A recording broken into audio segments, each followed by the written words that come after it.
정부의 강력한 부동산 대책이 강한 후폭풍을 불러일으키자 국민의힘이 연일 현장을 다니며 민심을 파고들고 있습니다.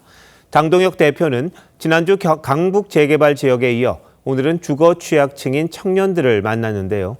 정부가 투기가 아닌 국민의 숨통을 막는다는 호소가 나왔습니다. 서울 시민들의 부동산 대책 여론이 좋지 않은 걸로 나타나면서 여권의 고심이 깊어지고 있습니다. 장윤정 기자입니다.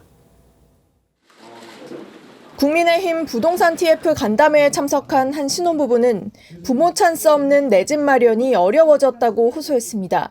정부는 투기 억제를 말하고 있지만 우리 같은 실수요자들에게는 그저 기회 억제로 들릴 뿐입니다.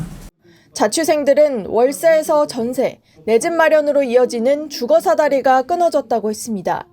투기꾼을 잡으려고 저희 실수요자인 청년들의 주거의 꿈까지 막아버리는 정책 설계는 다시 해주셨으면 한다는 생각입니다.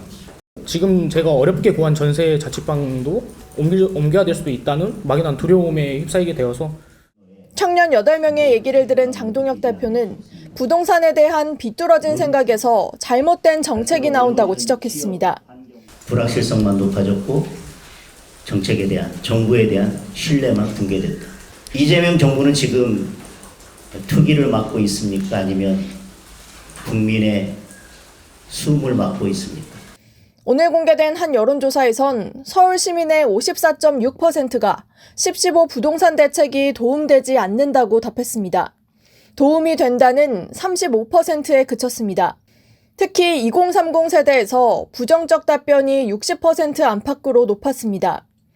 민주당은 장 대표의 부동산 6채 보유로 역공을 이어가고 있지만 실거주 외 2채는 지분 상속에 불과하다는 게 야당 입장입니다. 이 중 한 채는 장 대표 노모가 거주 중인 농가인 걸로 전해지면서 당내 친한계에서도 여권의 논점 흐리기라며 엄호하는 목소리가 나왔습니다. TV조선 장윤정입니다.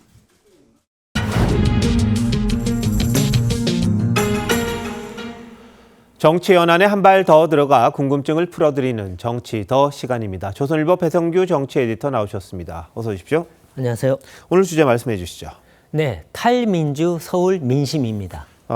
이재명 대통령과 민주당의 지지율이 서울 지역에서 좀 떨어졌다 이런 이야기가 나왔습니다. 민심이 심상치 않다는 얘기일 텐데요. 이유가 뭐죠? 네, 가장 큰 이유는 역시 부동산입니다. 이 정부 대책이 집값은 못 잡고 거래만 막아버렸다는 이 부정적 평가가 절반을 넘습니다. 이 갭 투자로 강남에 집을 산 정책 책임자들이 내로남불에 대한 분노도 굉장히 큽니다. 특히 강북 지역은 민주당의 텃밭으로 그동안 여겨져 왔는데요. 이것까지 모두 규제로 묶은 것이 이 강북 민심까지 악화시켰다고 합니다.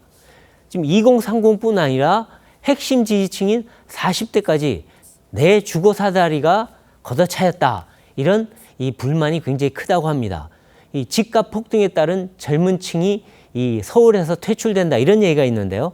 인구 변화 등으로 서울의 보수화가 진행 중인 상황에서 이번 조치가 그걸 가속화시킬 수 있다 이런 분석이 나옵니다. 정부도 이게 참 심각하다 느끼는 것 같아요. 빨리 사과했고 후속 대책도 내겠다 이렇게 이야기를 했는데 민심이 좀 가라앉을까요? 네, 쉽지는 않아 보입니다. 이상경 국토부 차관이 사퇴했고 또 김윤덕 국토부 장관, 이찬진 금융감독원장이 잇따라 사과를 했습니다. 그러나 일단 타이밍도 늦었고요. 그다음에 이 환한 민심을 달래기에는 역부족이라는 평가가 많습니다. 이 정부 여당은 지금 공급 방안을 포함해서 제2, 제3의 대책을 마련한다고 합니다. 그런데 당초 검토했던 재건축 초과이익 환수제는 사실상 철회한 상황 아니겠습니까? 네. 또 획기적 공급 대책이 없으면 집값은 못 잡고 거래 절벽만 이어질 거란 불안감이 큽니다.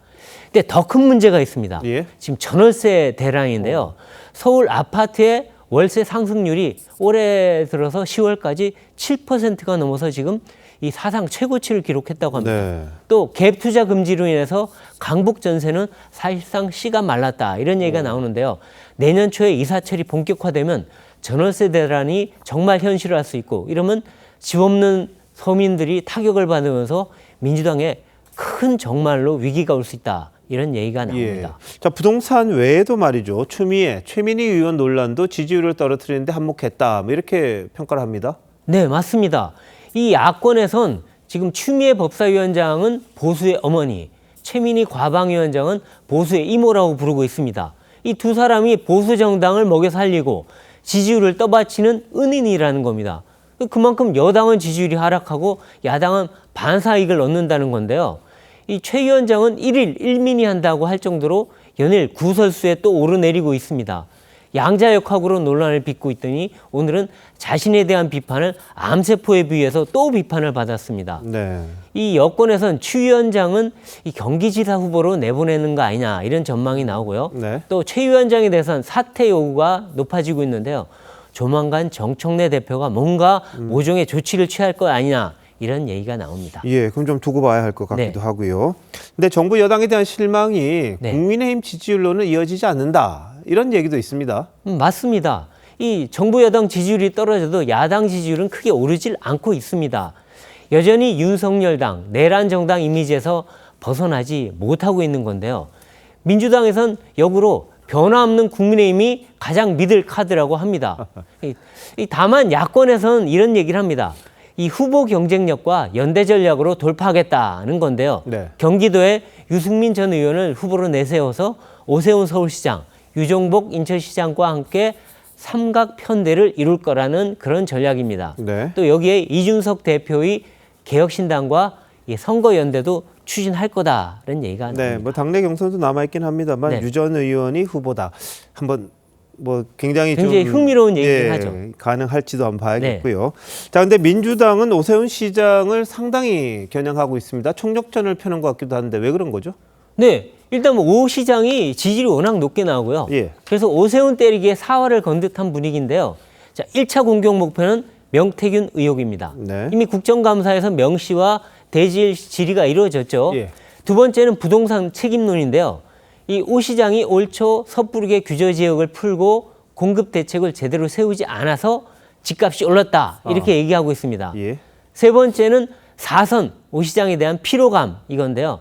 이 여권은 새 인물을 앞세워서 표심을 바꾸겠다 이렇게 얘기하고 있습니다. 그런데 이 안정감과 격려를 내세운 오 시장의 지지율이 떨어지지 않는다는 게 여권의 고민입니다. 네. 이 여당에 대한 견제 심리 또 탈민주당 민심 이것도 극복 과제라고 할 수 있겠습니다. 예, 뭐 여권에서는 민심이 바다 같다 그랬잖아요. 네. 뭐 잔잔한 바다도 경랑이 일어나면 다 뒤집는다, 배를 뒤집는다 그랬는데 늘 경계해야 하는 게 민심이 아닌가 싶은데 뭐 초심 지킬지 한번 지켜보겠습니다. 페이트 잘 들었습니다.